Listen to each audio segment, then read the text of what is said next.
The galaxy was vast, filled with countless stars and planets. Among these celestial bodies moved the Krill, a race of towering insect-like creatures. They were hunters, feared across the cosmos for their strength and cruelty. For centuries they roamed the stars, preying on weaker species. No one dared to stand against them. Their reputation was one of terror, and their name alone struck fear into the hearts of civilizations light years away. On Earth, life went on as usual. People worked, laughed, and dreamed under the same sun that had warmed the planet for millions of years. But something unusual began to happen. Strange signals started coming from deep space. These signals were faint at first, almost like whispers, among the stars. Scientists noticed them but dismissed them as cosmic noise. However, Dr. Emily Carter, an astrophysicist working at a remote observatory in New Mexico, thought differently. She spent weeks analyzing the data, her eyes glued to computer screens as she tried to make sense of the patterns. One night, while sipping cold coffee and staring at rows of numbers, Emily realized the truth. The signals weren't random. They formed a pattern, a warning. Something big was coming, and it wasn't friendly. Her hands trembled as she sent an urgent message to the United Earth Council, the governing body responsible for humanity's defense. Within hours, leaders from around the world convened in a secure facility buried deep beneath the Rocky Mountains.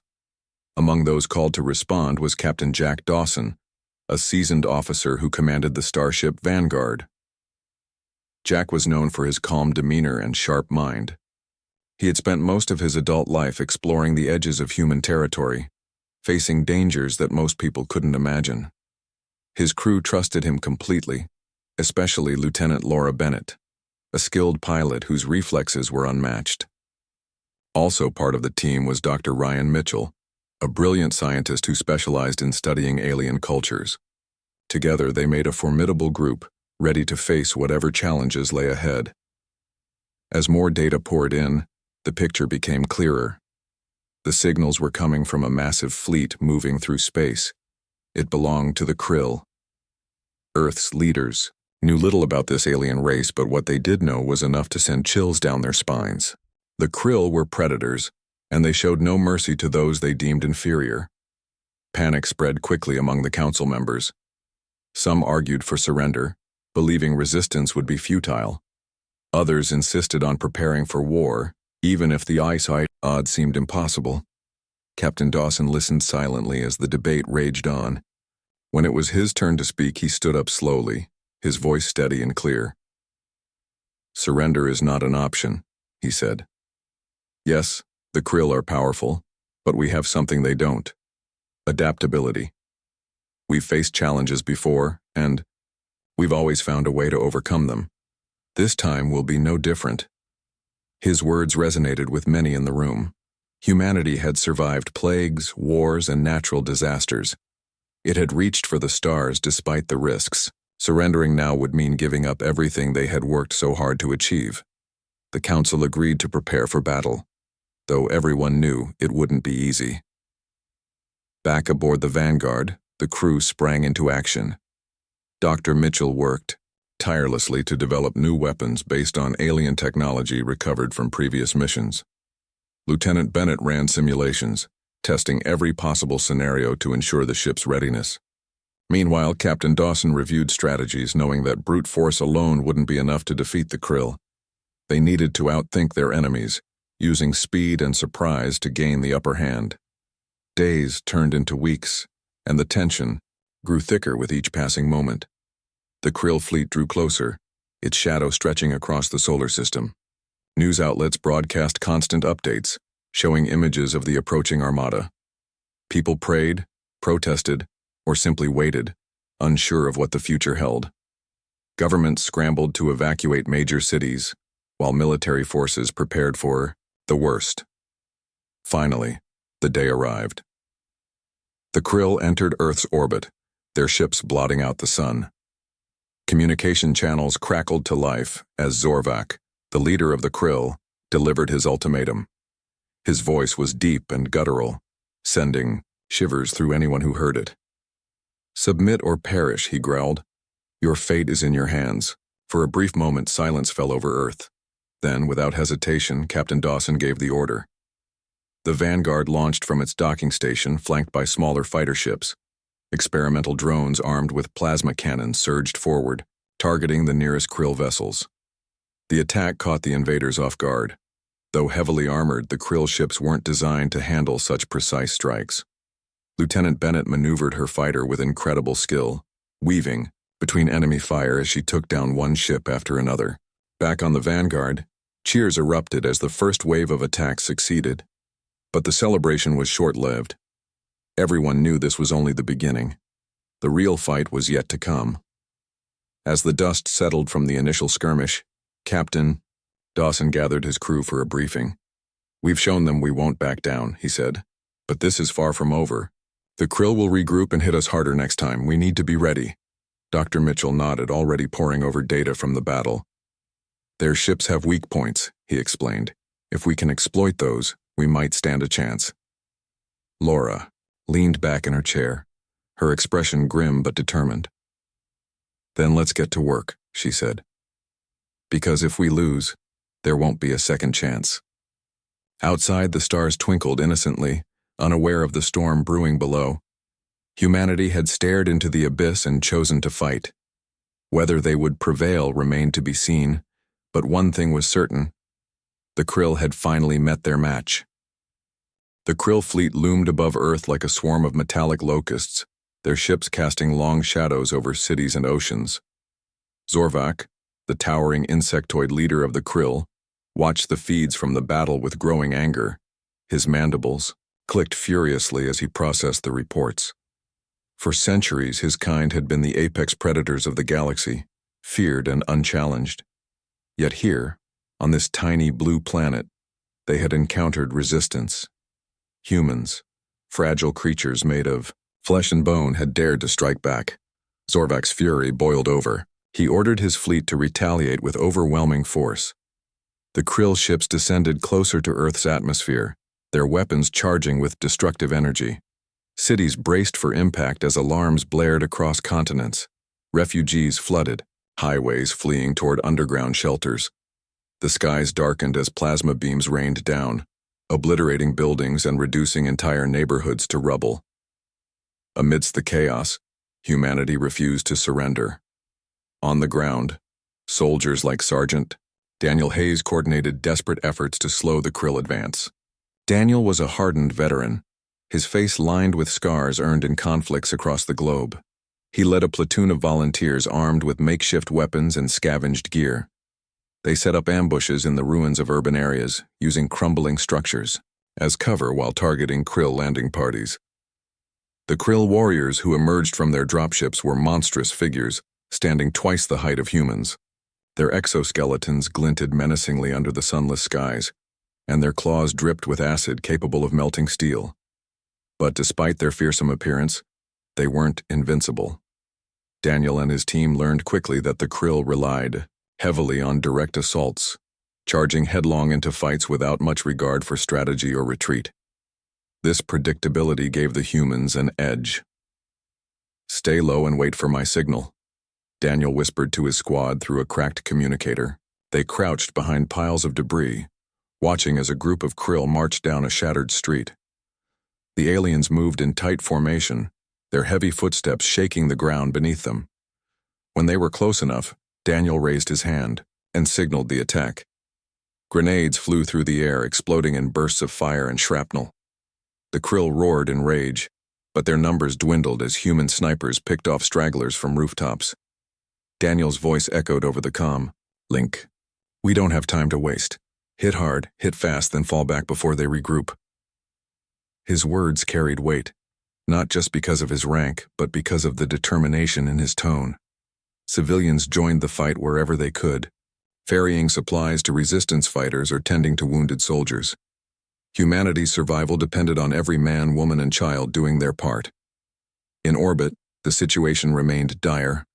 The Vanguard and its accompanying ships fought valiantly, but the Krill fleet outnumbered them 10-1. Captain Jack Dawson gripped the railing of the bridge, his knuckles white as he watched the battle unfold on the main screen.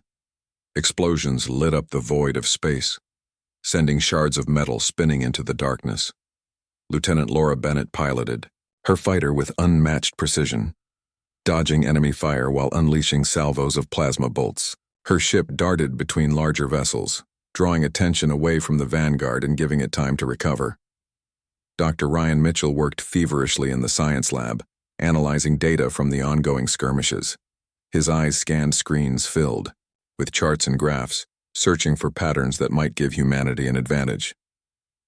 "Captain," he called out suddenly, his voice tinged with urgency. "I think I've found something." Jack turned to him, his expression grim. "What is it?" "Their command structure," Ryan explained. "It's centralized. Every decision comes directly from Zorvak's flagship. If we can take out their leader, the rest of the fleet will lose cohesion."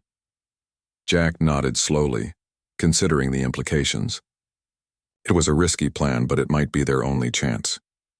"How do we get to him?" he asked. "We need to create a diversion," Ryan replied. "Something big enough to draw their attention away from the flagship. Then we send a strike team aboard." Jack's mind raced as he formulated a strategy. He knew the Vanguard couldn't survive another prolonged engagement, but sacrificing the ship might buy them the time they needed. He called Laura back to the bridge, her fighter limping home after sustaining heavy damage. She saluted sharply, her uniform singed but her spirit unbroken. "What's the plan, sir?" she asked, her voice steady despite the exhaustion etched on her face. "We're going to overload the reactors," Jack said bluntly. "It'll create a massive explosion, enough to cripple their fleet temporarily. While they're distracted, you'll lead a team onto Zorvak's flagship." Laura blinked, startled by the order. Overloading the reactors meant certain death for anyone left aboard the Vanguard. "Sir, are you sure about this?" "I am," Jack said firmly. "This isn't just about us anymore. It's about Earth. About everyone down there fighting for their lives. We're expendable." "They're not." Laura swallowed hard but didn't argue. She trusted Jack completely, even if his orders were difficult to follow. "Understood, sir. I'll assemble the team." As preparations began, the crew of the Vanguard worked tirelessly to ready the ship for its final mission. Engineers rerouted power systems, ensuring the reactors would detonate at maximum capacity. Weapons officers loaded every available missile onto automated drones, programming them to harass the Krill fleet during the assault. Meanwhile, Laura selected a small group of Marines, including Corporal Alex Moore, a young soldier known for his bravery and quick thinking. Alex listened quietly as Laura briefed the team. His heart pounded in his chest, but he kept his expression neutral. He had joined the military to protect his family, and now he was being asked to risk everything for a planet he might never see again. Still, he didn't hesitate. "Tell me where to go," he said simply. When the moment came, the Vanguard launched itself directly into the heart of the Krill armada. Its engines roared as it hurtled toward the enemy ships, firing wildly to attract attention. The Krill responded immediately, swarming around the vessel like bees defending their hive. Plasma bolts tore through the Vanguard's hull, but its shields held long enough for Laura and her team to launch their fighters. "Good luck," Jack said over the comm link as Laura's ship detached from the Vanguard. His voice was calm, though his eyes betrayed the weight of his decision. "Make us proud." "You too, sir," Laura replied, her voice cracking slightly. She cut the transmission before emotions could overwhelm her. On board the Vanguard, Jack watched the countdown timer tick steadily towards 0. Outside, explosions lit up the battlefield as the Krill fleet focused all its firepower on the doomed ship. Jack allowed himself a small smile. Humanity had faced impossible odds before, and somehow they always found a way to endure. As the reactors reached critical mass, he whispered a single word: "Earth." The Vanguard erupted in a blinding flash of light, engulfing dozens of Krill ships in a fiery inferno. The shockwave rippled outward, scattering the remaining vessels, and creating the diversion Laura and her team needed. Their fighters streaked through the chaos, heading straight for Zorvak's flagship. The stage was set for the most dangerous mission any of them had ever undertaken. Back on Earth, the Resistance continued to hold its ground. Soldiers like Daniel Hayes fought tooth and nail to protect what little remained of their world. Civilians rallied together, refusing to let despair consume them. In the skies above, the Vanguard's sacrifice inspired hope. Though the cost had been high, humanity's defiance burned brighter than ever. The battle was far from over, but one thing was clear. The Krill had underestimated their opponents, and that mistake would come to define the war. The explosion of the Vanguard lit up the void of space like a second sun, its brilliance momentarily blinding both human and Krill forces. The shockwave tore through the Krill fleet, sending ships spiraling out of control and creating chaos in their ranks.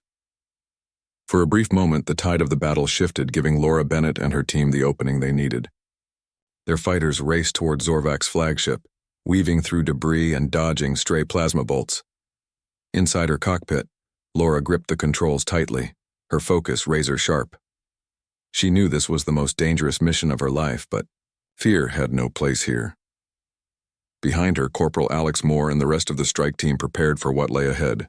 They carried advanced weapons and tools designed to breach the thick hull of the Krill ship. Each member of the team understood the stakes. Success meant crippling the Krill command structure. Failure meant certain doom for humanity. As they approached, the flagship, the massive vessel, loomed ahead, its jagged surface resembling an ancient fortress. The ship bristled with weapons, turrets, and defensive drones, all aimed outward to repel attackers. Laura guided her fighter into a blind spot near the rear of the ship, where sensors were less effective. With precision honed by years of training, she brought the craft to a halt and signaled the team to disembark. The Marines moved quickly, attaching magnetic clamps to the hull and activating cutting torches to carve an entry point. Sparks flew, as metal melted under the intense heat, and within minutes, they had created a breach large enough to crawl through. One by one, the team entered the alien ship, their helmets equipped with translators that allowed them to communicate. Despite the eerie silence inside, the interior of the Krill flagship was unlike anything they had ever seen.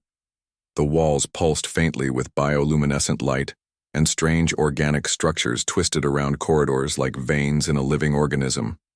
The air smelled acrid, a mix of chemicals and something unidentifiable yet unsettling. Every step echoed loudly, making it impossible to move without drawing attention.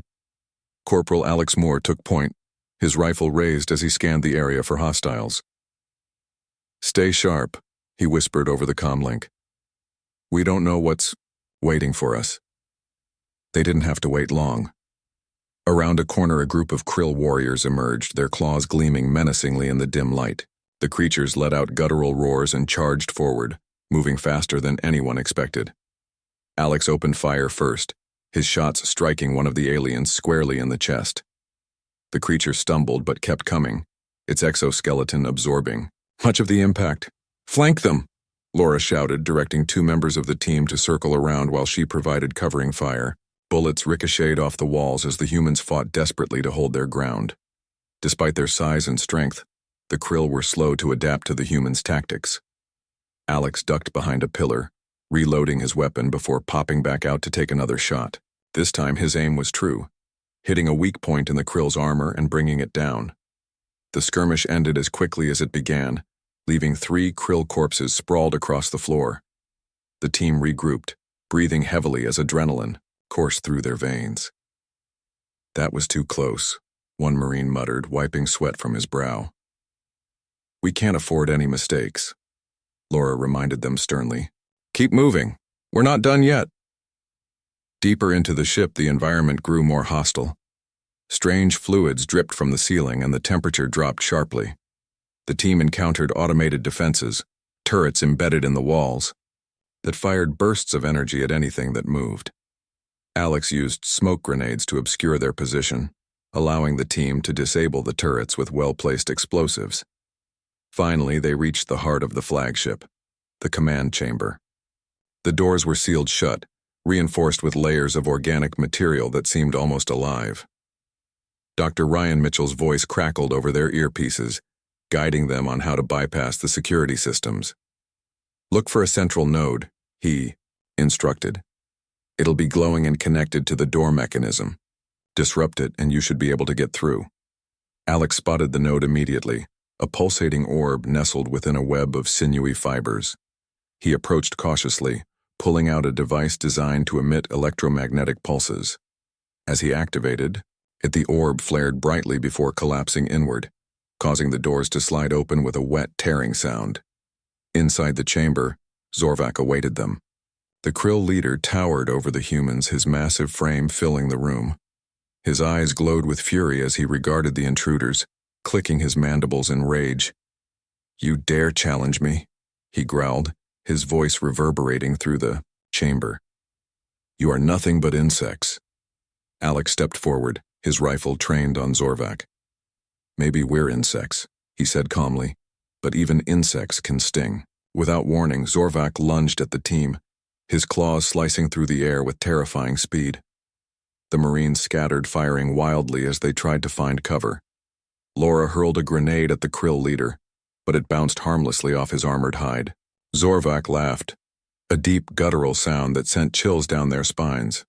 Realizing brute force wouldn't work, Alex switched tactics. He remembered Ryan's earlier briefing about the Krill's centralized nervous system. If they could target specific areas, they might weaken Zorvak enough to bring him down. Alex shouted instructions to the team, directing them to focus their fire on the joints of Zorvak's limbs and the base of his neck. The strategy worked. Bullets peppered Zorvak's body, forcing him to stagger backward. Enraged, he swung blindly, smashing consoles and support beams as the chamber began to collapse around them. Laura spotted an opportunity and planted explosives near the core of the ship, setting a timer to ensure their escape. "We've got 30 seconds, she yelled, grabbing Alex's arm and pulling him toward the exit. The team sprinted through the disintegrating corridors, dodging falling debris and bursts of energy from failing systems. Behind them, Zorvak roared in defiance, refusing to give up even as the ship started to implode. They barely made it outside in time. The flagship erupted in a fiery explosion, sending shockwaves rippling through space. Laura's fighter soared away just as the wreckage of the Krill command vessel tumbled into the void. On board, the team watched in awe as the remaining Krill ships faltered, their coordination crumbling without Zorvak's leadership. Back on Earth, the Resistance fighters noticed the change almost immediately. The relentless bombardment slowed, then stopped altogether as the Krill fleet retreated into the depths of space. Soldiers like Daniel Hayes lowered their weapons, exhausted but victorious. Civilians emerged from shelters, blinking in the sunlight as news of the victory spread. Captain Jack Dawson's sacrifice aboard the Vanguard had not been in vain. Humanity had proven itself capable of standing against even the most fearsome adversaries. Though the cost had been high, the spirit of resilience burned brighter than ever. As the stars twinkled above a scarred but defiant planet, people looked to the future with hope, knowing they had earned their place among the stars. For now, the war was over. But everyone understood that peace was fragile. The Krill might return, someday stronger and angrier than before. Until then, humanity would rebuild, prepare, and remember the lessons learned during their darkest hour. They had faced extinction and survived, and they would do so again, if necessary. The destruction of Zorvak's flagship sent shockwaves through the Krill fleet. Without their leader to guide them, the remaining ships faltered, their movements becoming erratic and uncoordinated. Some turned tail and fled into the depths of space, while others drifted aimlessly, their crews overwhelmed by confusion and panic. For a brief moment, Earth's skies cleared, offering a glimpse of blue beyond the smoke and ash. The battle was far from over, but humanity had struck a devastating blow. On board Laura Bennett's fighter, the strike team sat in stunned silence. Their mission had succeeded, but at a tremendous cost. The Vanguard was gone, along with Captain Jack Dawson and its entire crew. Corporal Alex Moore stared out the cockpit window, his mind replaying the events that had led them here. He thought about the Marines who hadn't made it back, their faces etched into his memory. Each loss weighed heavily on him, but he knew they had done what needed to be done. They had saved Earth. As the fighters returned to orbit, the remnants of humanity's fleet regrouped. Damaged ships limped toward makeshift repair stations, their crews working tirelessly to patch hull breaches and restore power. Communication. Channels buzzed with updates as survivors shared news of the victory. The word spread quickly. Zorvak was dead, and the Krill were retreating. Cheers erupted among the exhausted pilots and engineers, though tempered by grief for those who had fallen. Back on Earth, the mood shifted from despair to cautious optimism. Refugees began emerging from underground shelters, blinking in the sunlight, after days spent hiding in darkness. Soldiers like Sergeant Daniel Hayes helped organize relief efforts, distributing food and medical supplies to devastated cities. Despite the destruction, people came together, determined to rebuild what had been lost. Neighbors helped neighbors, strangers became friends, and hope flickered to life once more. In the aftermath of the battle, leaders from around the world convened to discuss the next steps. The United Earth Council met in a secure facility, its members weary but resolute.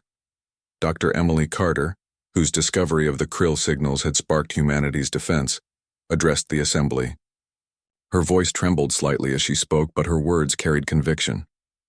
"We've proven that we can stand against even the most powerful enemies," she said. "But this isn't the end. It's only the beginning." Dr. Ryan Mitchell agreed, presenting his findings on the Krill technology recovered during the battle. His analysis revealed weaknesses in their armor and vulnerabilities in their communication systems. These insights could help humanity prepare for future conflicts. "We need to learn from this," Ryan emphasized. "Not just how to fight, but how to survive." Captain Dawson's sacrifice inspired countless stories of heroism. News outlets broadcast footage of the Vanguard's final moments, showing the ship charging into the heart of the Krill fleet before exploding in a blaze of glory.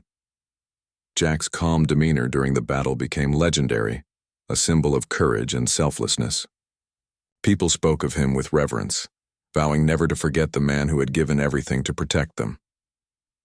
Lieutenant Laura Bennett returned to active duty, though her role changed significantly. She transitioned from piloting fighters to training, new recruits sharing her experiences and teaching them the skills needed to defend Earth. Her lessons weren't just about combat. They were about resilience, teamwork, and adaptability. "You don't win because you're stronger or faster," she told her students. "You win because you refuse to give up." Corporal Alex Moore found himself thrust into the spotlight as well. His bravery during the assault on Zorvak's flagship earned him recognition, but he struggled with the attention. To him, he had simply done his job. When reporters asked about his actions, he shrugged modestly. "I wasn't alone," he said. "It was a team effort. Everyone played their part." Despite the celebrations, the scars of war ran deep. Entire cities lay in ruins, their streets littered with debris and memories of happier times. Families mourned, loved ones lost in the conflict, and hospitals overflowed with wounded soldiers and civilians. Yet amid the devastation, there were also acts of kindness and solidarity. Volunteers worked tirelessly to clear rubble and provide aid, their hands blistered but their spirits unbroken. Artists painted murals on crumbling walls, turning ruins into symbols of hope and renewal.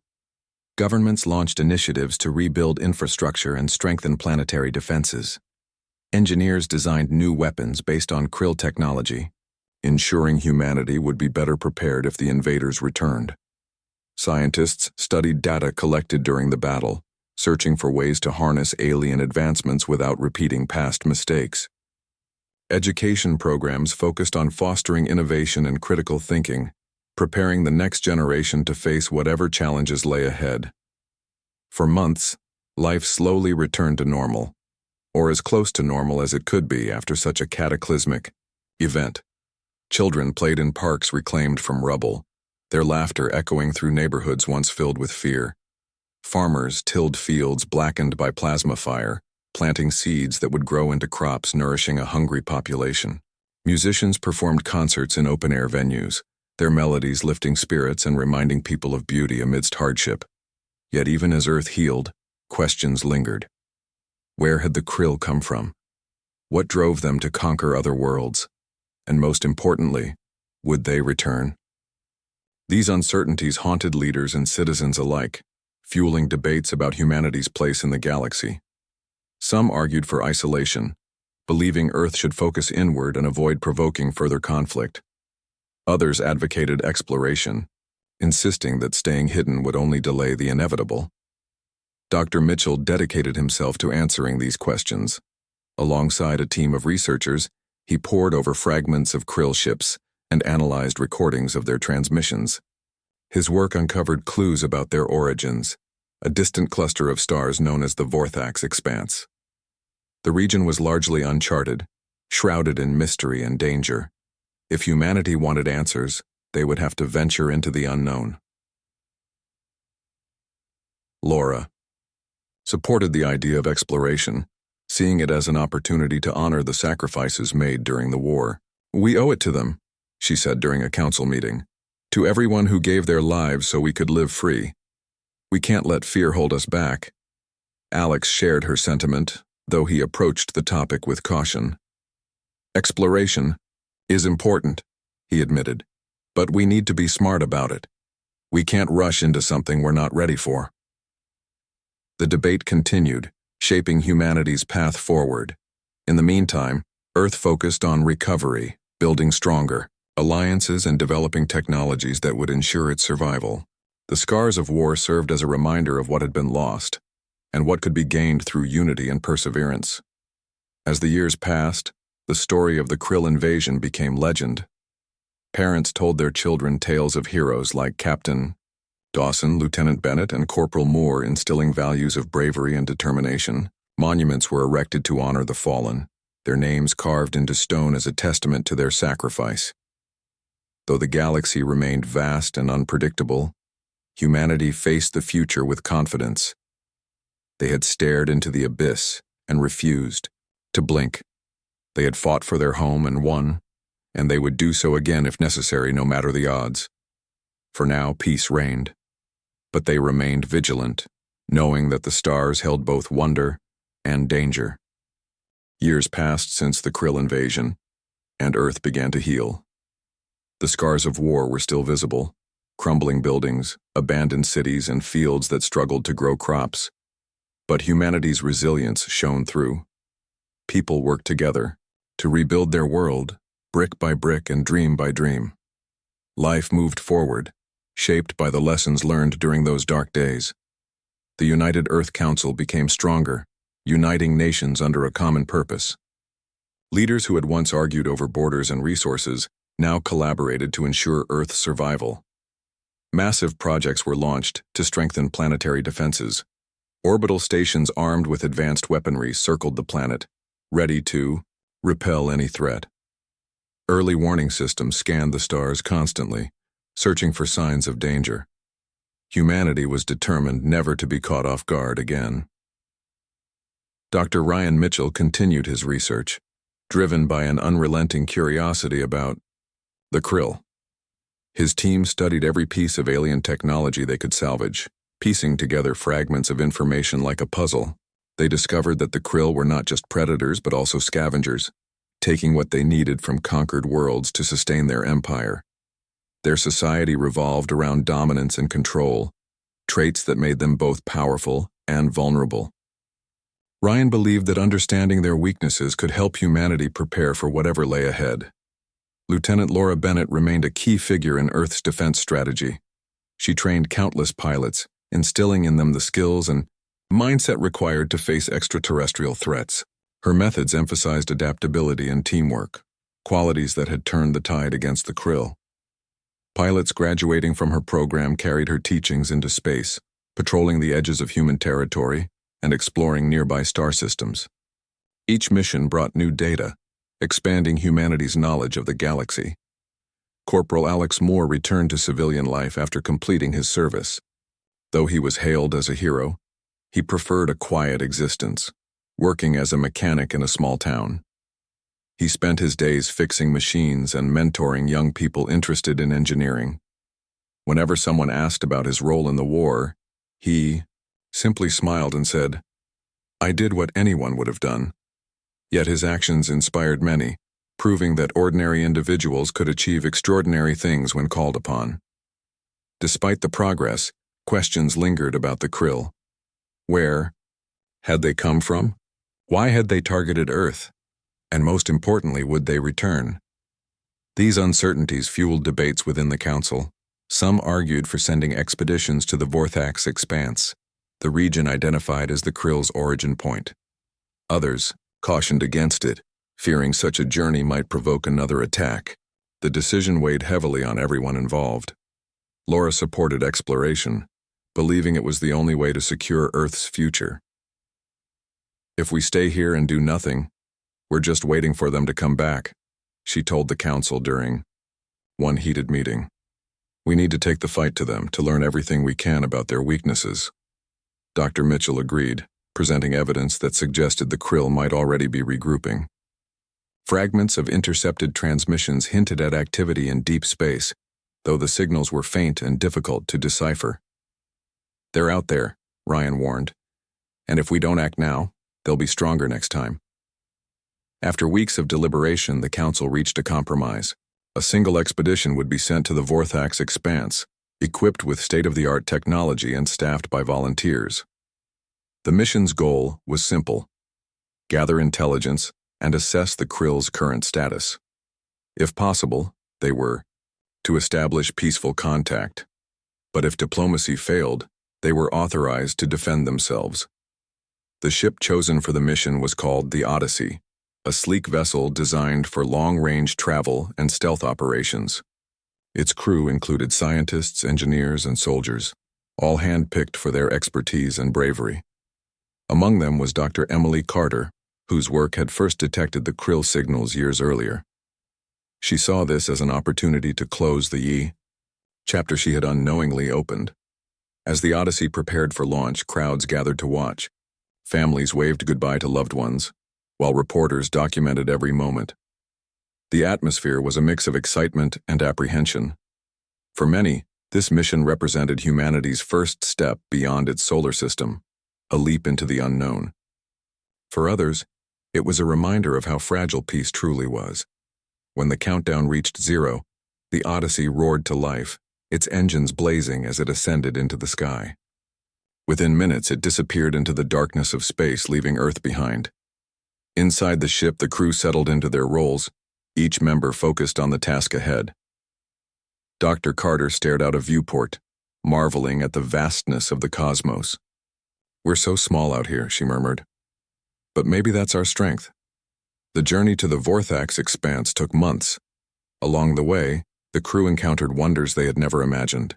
Nebulae glowing like jewels, planets with rings spanning thousands of miles, and stars so bright they lit up the ship's interior. They also faced challenges, navigating asteroid fields and repairing damaged systems.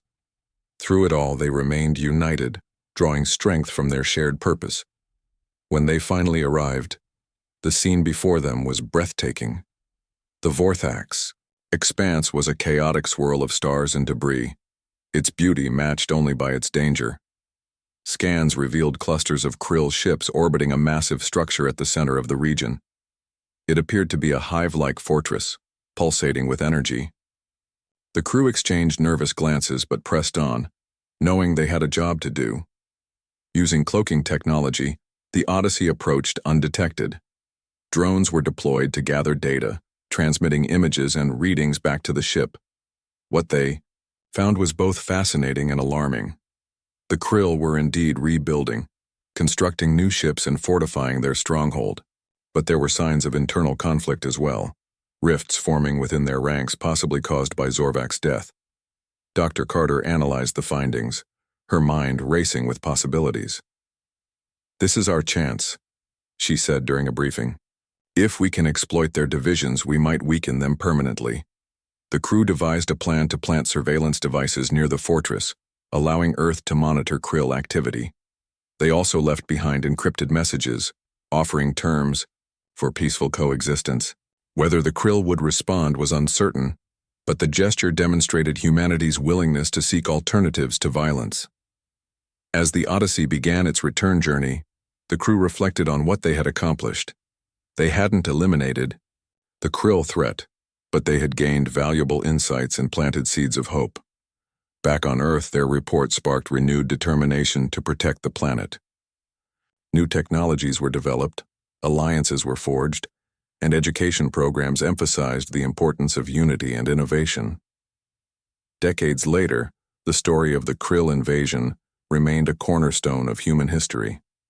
It served as a reminder of humanity's capacity for courage and ingenuity. Monuments honored those who had fought and fallen, while schools taught lessons about the value of cooperation and perseverance.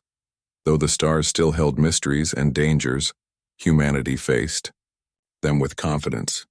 They had proven themselves capable of standing against even the most fearsome adversaries, and they knew that no matter what challenges lay ahead, they would face them together.